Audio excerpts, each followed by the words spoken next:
What it do, cuckolds? It's your boy, the hater, up in this piece. And I'm outside, so that can mean one thing. I'm chain smoking, and it's hater outdoors up in this mug. Now, this video comes as a sort of request by someone who said I should make more AEW videos. Well, you ask, and you shall receive. This video is specifically about the apparent incoming debut of Bobby Lashley. Now, I just saw a thing on my YouTube feed. It was a picture, one of those picture things, right? Where it's like Brody King saying like, I'm never scared of a challenge. Brody King is a jobber who can't beat Darby Allin, who I would destroy in 35 seconds. Brody King is also a believable big guy, but nevertheless, he is a jobber. This prompted your boy, the hater, to consider one thing. How should Bobby Lashley be booked in AEW? Now, maybe some of you will be able to predict where this goes. But personally, I think there is only one possible way to book someone like Bobby Lashley. First of all, the fact that they have to get MVP in there is a complete waste of everybody's time. Nobody cares at all about MVP. And quite frankly, even though he's one of my personal favorites, Shelton Benjamin, from back in the day, let's be real, nobody ever cared about Shelton Benjamin. Let's say it like it is. You know what I mean? Now, these are just the realities of the world, right? You can like Shelton Benjamin, like I do. You can respect and value the contributions of Shelton Benjamin. Hell, you can even think that Shelton Benjamin is underrated, like I do. This does not erase the fact that Shelton Benjamin has been a jobber for the last 25 years. This is just a fact of life. Shelton Benjamin had like one push, right? And people keep talking about it. Now, again, I like Shelton Benjamin, but he's had one push. He had the IC title a handful of times during this one push. And then everything before and after that has either been tag team work or good, like disastrous jobber work. Like, this guy was a jobber for the vast majority of his career. Like, if we were to remember Shelton Benjamin in hindsight, same thing with like Chad Gable, for example, right? These guys are going to go down in history as jobbers. You know, people can compare and gaslight and say like, oh, Chad Gable is just like Kurt Angle. No, he isn't. Kurt Angle was a multiple-time world champion, main eventer of everything there is to main event, and he's fucking Kurt Angle. Chad Gable is an undercard jobber right now, which is the height of his career. This is the best Chad Gable's ever been booked. And even now, he's an undercard jobber. He's not even a mid-carder. Like, Chad Gable is not a believable IC champion at this point. He could get there, you know what I mean? He probably should have already gotten there, but he's not, right? Like, there's no scenario in which, like, the next WWE 2K game comes out and Chad Gable is higher than 80. You know what I'm saying? Absolutely not. He is a jobber. He is a jobber. Shelton Benjamin was a jobber. So now, AEW has this thing where they take people like Swerve Strickland, like Shelton Benjamin, which I just mentioned, of course, and various other people like Tony Nese and other people, and try to make them into something better than they actually are. Now, some of these guys are good. Like, I can't deny that Swerve Strickland has fans, right? Personally, I think he's a little bit out of shape and kind of corny looking, but that's just me, right? Shelton Benjamin looks great like he always has. Shelton Benjamin has the attributes. There's absolutely no doubt. But he cannot shed the shadow of the jobber. I mean, anything's possible. Like, Cody Rhodes was just as much of a jobber, and now he's the world champion. But, you know, we already know how I feel about that. But now, Shelton Benjamin and MVP, who quite frankly are below Lashley in any capacity, in terms of booking, in terms of presentation, and quite frankly, in terms of skill as well. Let's be honest, right? Like, Lashley can put on better matches than Shelton Benjamin at this point, only because of the booking. Shelton Benjamin can still do basically everything he always did. Shelton Benjamin is still excellent. He's a great hand to have. Shelton Benjamin would benefit more from being in NXT than probably anybody in the world, because there he can kind of like maybe reinvent himself, right? This guy has got like a lot of good years left, I feel like. But anyways, Bobby Lashley, let's get to the topic at hand, cuckolds. Bobby Lashley in AEW should debut kind of like this. He comes in with MVP and immediately has a match, right? Again, if it were up to me, he wouldn't come in with MVP, but we're going to roll with that because that's probably what's going to happen. So he should have a match immediately. The match obviously should be, and likely will be, a 1-minute squash match. They can put him in against Commander or something, right? Commander does like a flippy move. Lashley just bodies him, picks him up, hurt locker, 1, 2, 3, or rather he taps out, or maybe there's a Dominator again, or he spears him. I don't know and I don't care, right? Next week, he comes out and once again squashes another jobber.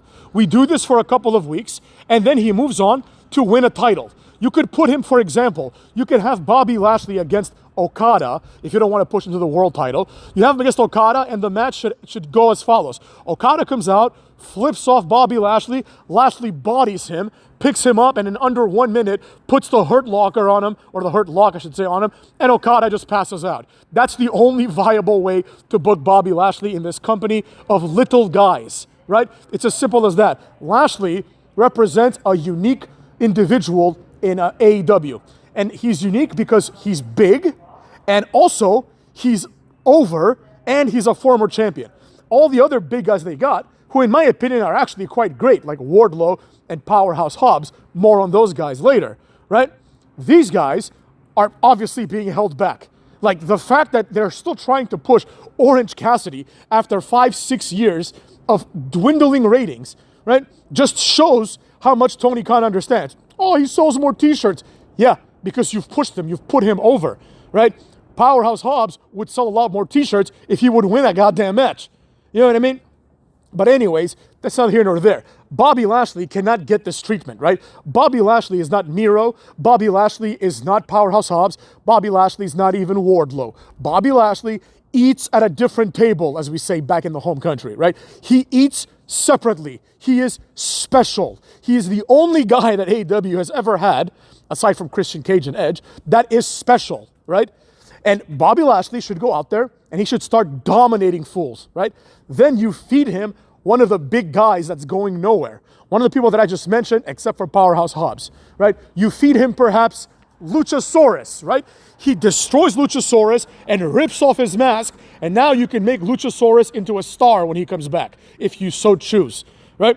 These people aren't getting any younger. Let's Google Powerhouse Hobbs really fast on the phone here and see how old Powerhouse Hobbs is. He's got to be in his mid-30s at this point.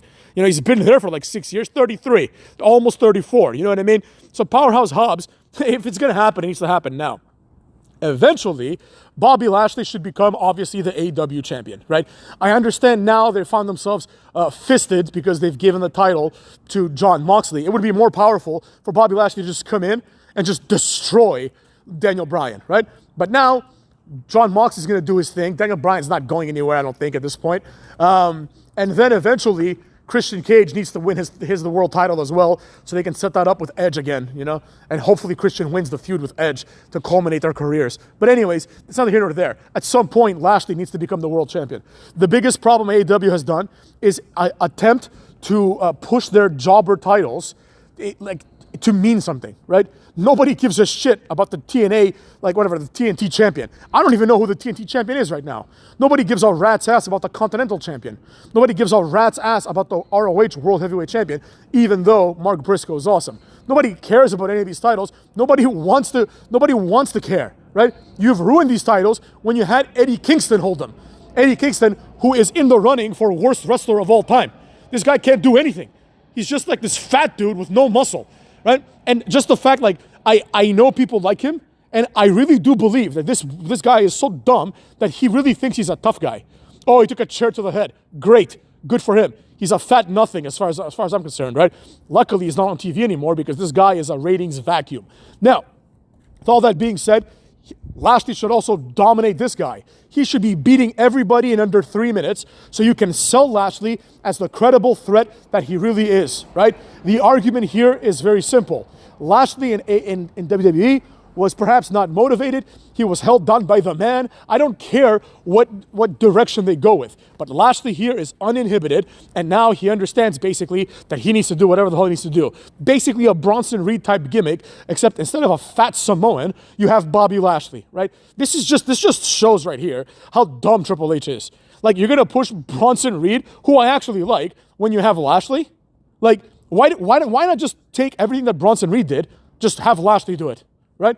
Have a Lashley destroy, what's it called? Braun Strowman. Have Lashley just put the Hurt Lock on Seth Rollins for like 5 minutes until he passes out, and then keep it on, right, to injure him away, right? Why don't you just do this with somebody who is worthwhile, right? Like, let's be real. Bronson Reed, he's like, oh, I think I'd be a good opponent for Cena. Prepare for the Andre the Giant Battle Royal now.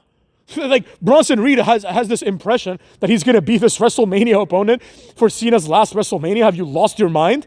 Absolutely not. You're going to be in the pre-show if you're lucky. More likely than not, you're going to be on the Andre the Giant Battle Royal, right? But if we had Lashley versus Cena, that would be awesome, right? Everyone would be excited about that, especially if it's for the world title.